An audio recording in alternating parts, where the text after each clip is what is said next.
Most Americans have developed the ability, even if they choose to not admit it, to believe in conspiracies. As a matter of fact, if you go around to most Americans and ask them, you think there's some kind of big plot that's controlling our destiny? And probably 70% or better will say, yeah. And they'll go all the way from the Illuminatis to the oil companies to the pharmaceutical companies, and everybody's got the group that they believe has the master plan. But it's amazing to me, nobody identifies the real group that really has a master plan and are willing to work behind the scenes for years to make it so. And that, of course, is the Clintons. You see, they've been working for years to facilitate the next step in their career moves. They have in their minds that they're the next dynasty. They're the next Camelot. And they have a plan.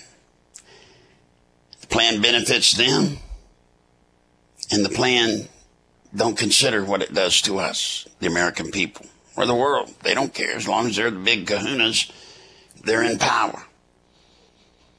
So what is this master plan?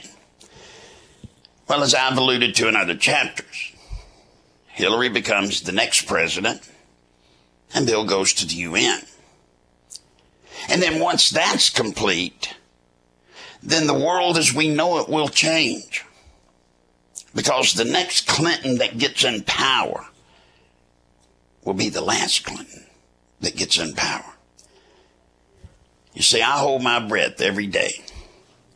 We've heard our own government, the head of the FBI, the CIA, the head of our counterintelligence, our terrorist specialists saying it's not a matter of if we get hit again, but when. And the when most probably is either got to fall during the balance of the Bush administration or sometime in the next administration. And General Tommy Franks, the man that led our military in the War of Iraq to victory, has just come right out and said the next major attack in this country by terrorists will cause our Constitution to be thrown out the door. Now, what was he talking about? I mean, they're just going to throw it out the door and run out of fear? No. We'll be put under a little-known thing called FEMA, a provisional government, which basically makes whoever is then president dictator-in-chief until the crisis or the war's over with. Everybody knows this that's inside the loop. But most of you don't.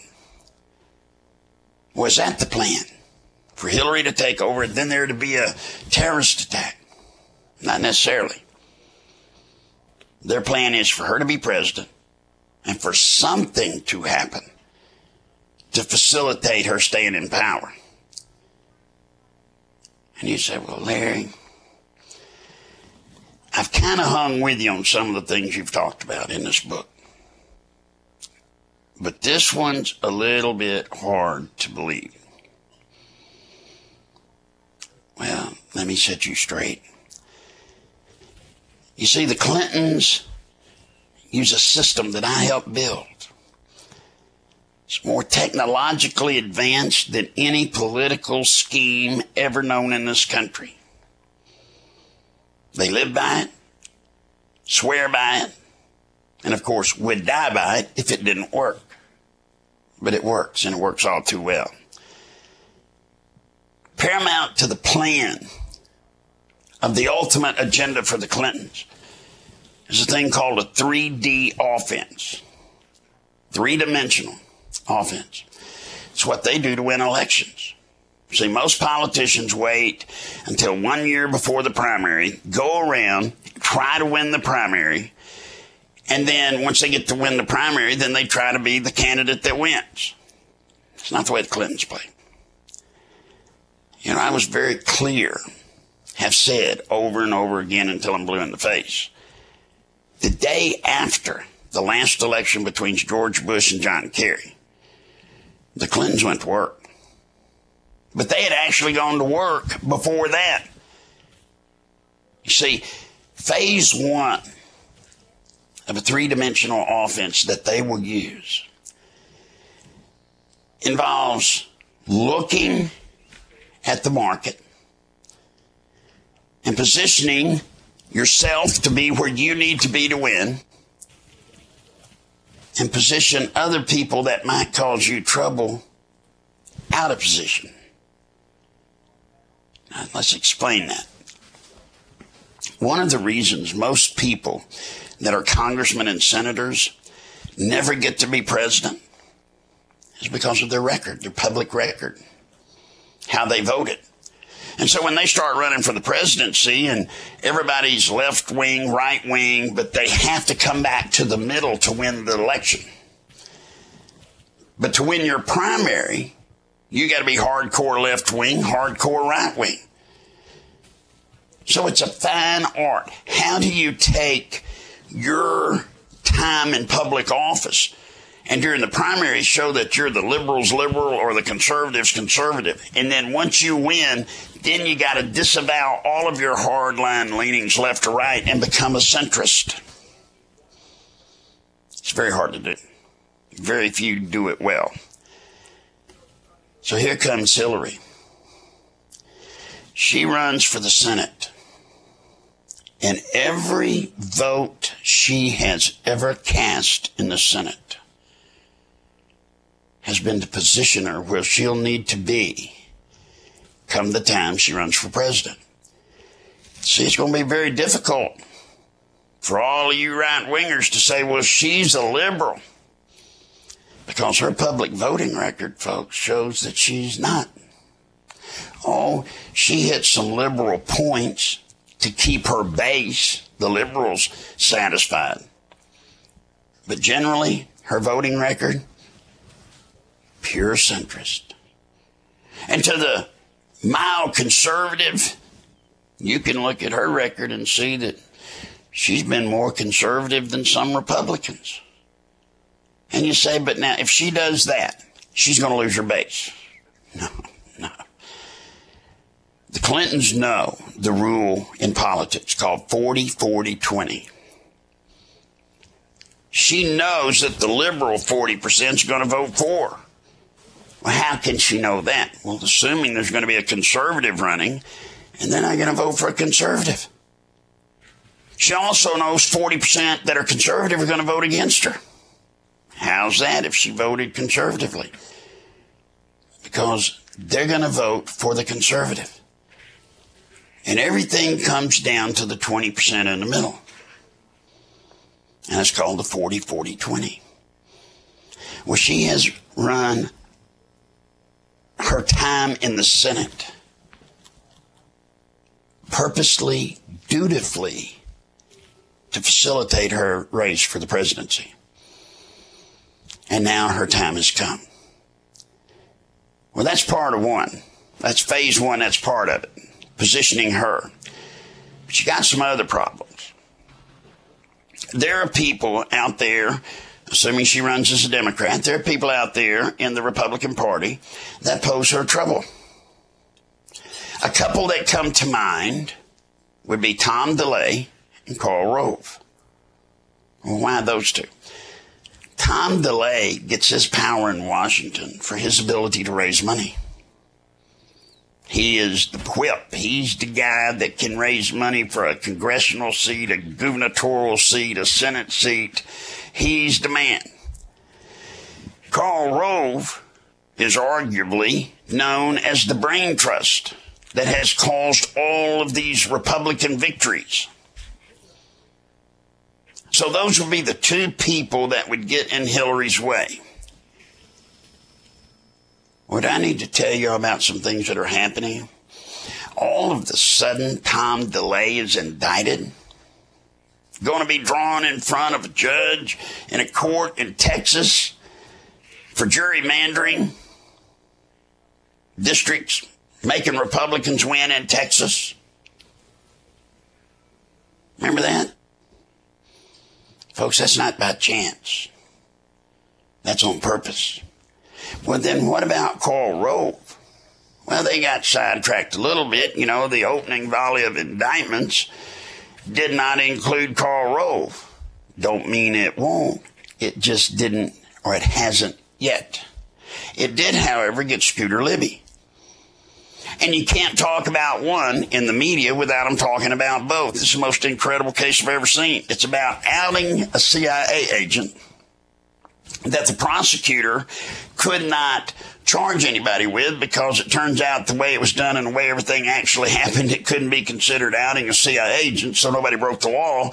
So then it became a matter of, well, who told? Well, they couldn't be a crime because they didn't tell because nobody outed her. I mean, it just happened. So therefore, it got down to, well, the best thing they could do, which is what prosecutors usually do, is just find them saying something that ain't right, and we'll prosecute them for obstruction of justice and perjury.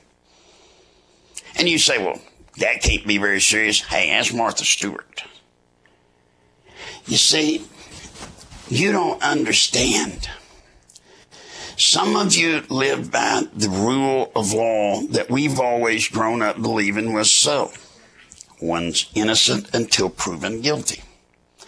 And that's the very foundation of law.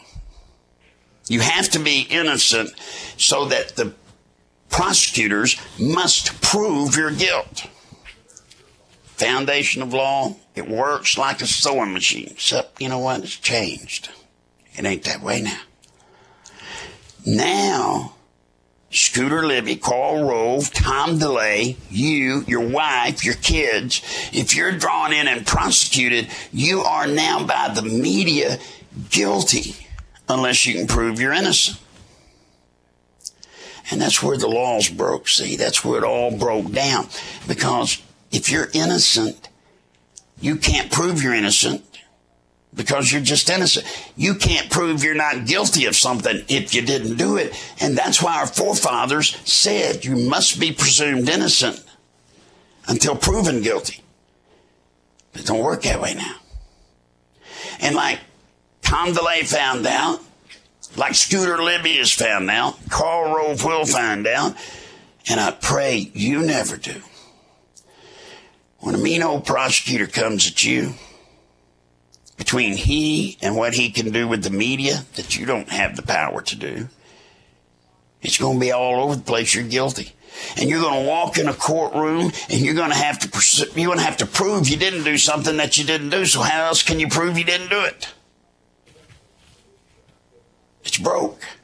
The law's broken. And then there's something even more sinister. Prosecutors, judges, you know what? They got political careers. They've got aspirations. They want to grow. They want to grow up, if you're a judge, to be a Supreme Court justice. If you're a prosecutor, they want to grow up to be a judge. And you know how you get someplace in that world? It's who you know. You got to do favors for big people. Well, Larry, you're saying that Tom DeLay, which we'll accept that one, Tom DeLay may be politically motivated, and therefore you might assume the Clintons had something to do with it because they want to get rid of him. But now we've all heard about Fitzgerald, the prosecutor in the Scooter Libby case. He's not partisan. He's apolitical. Apolitical, that means he don't have a party. He's just a good man.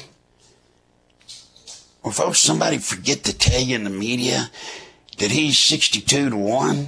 He's prosecuted 62 Republicans to 1 Democrat. Maybe 2. And you call that apolitical? I mean, do you think the only people breaking the law since he's been prosecutors Republicans? Do you think he's not got some career goal? Do you think he wants to just die and be a prosecutor? You don't think he wants to grow? Now, folks, if you understand Rove, Libby, DeLay, all of a sudden, out of the blue, they're attacked. And, of course, this will probably lead all the way up to the White House. If you believe that's accidental, if you believe that's just chance, then you never heard of the three-dimensional offense. And you've never heard about the part called clearing the row. You know, like you clear a row to plant crops. That's where you go out there and you see people that might cause you trouble and you eliminate them. And you do it now. You see, Hillary's not in the race. If she were in the race running for president and all of a sudden DeLay got indicted, Rove, Libby got indicted, everybody say, oh, that's politics. But you can't say that now, you see, because she's not even in the race. You can't prove she did it. I can. And you can too. But it suffices to say that history will prove one of us to be right or wrong. You see, telling the truth, folks, don't mean nothing today if you can't prove it. And you can't prove you're telling the truth even if you had a piece of paper that said it was so, because the media would just not acknowledge that piece of paper. So that's why people don't do what I'm doing. That's why people don't stand up. Whoa, you're saying something about, you're alleging that this prosecutor, Fitzgerald, might be playing dirty political tricks for the Clintons. Hey, what do you want me to say? Do you want me to say it's fortuitous? Do you want me to say that the sky fell and this Fitzgerald guy did just exactly what the Clintons needed done at the exact time when the Clintons needed and would be doing it? If you believe that, then you believe the next part. See, we're still in phase one. We ain't even got to phase two or the election in phase one yet. We're still in phase three. We're in phase one. If you believe that all the stuff with Libby, Rove, and DeLay, and Cheney, if you believe all this stuff is just accidental, then you'll believe this, that there aren't Mexicans coming across our border illegally. You wouldn't believe that. And folks, Mexicans are coming across our border illegally. And they're coming for a purpose. We think it's to be up here. Maybe they are. But there was a little trick pulled by the governor of New Mexico and the governor of Arizona, Democrats both. Richardson, of course, was a Clintonista. All of the sudden, they declare out of the blue that this border problem is a crisis in our states, and they declared a state of emergency. And we went, yay, somebody's at least trying to do something. But if you believe that, you didn't know about the census in 2004. See, the census in 2004 said that for the first time in its history, the minorities, all of them together, are now the majority in Texas. And they warned that sometime in 2008 to 2010, Texas's majority will become Hispanic Mexicans. Well, but they're illegal, so they can't vote. Wrong. Remember, voter. If they can just get a driver's license, they can vote. So what's that got to do with Arizona and New Mexico? Well, if you were Hillary and you need Texas, because nobody's won unless they had Texas since Kennedy, you got to turn Texas. And since everybody knows 80-90% of the Hispanics coming into this country vote Democratic, right? What if you shut down or made it a little difficult in New Mexico and Arizona? And you know what happens then?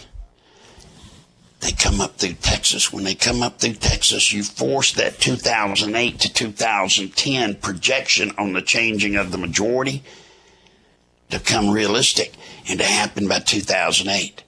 You know, folks, listen to me. You're in the middle of a plan.